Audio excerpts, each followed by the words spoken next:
This is the Compass Test Centre on Portland. Here we test magnetic compasses for mod. They come in here for test and calibration.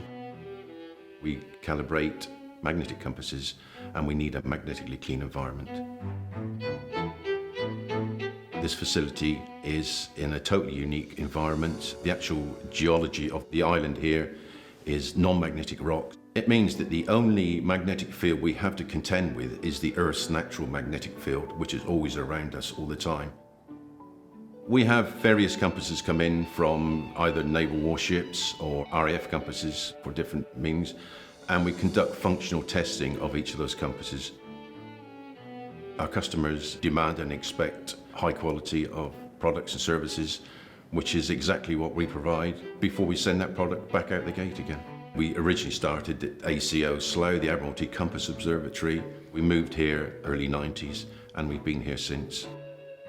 We've got 60 years of historical experience, recorded experience. We provide that background knowledge for their product.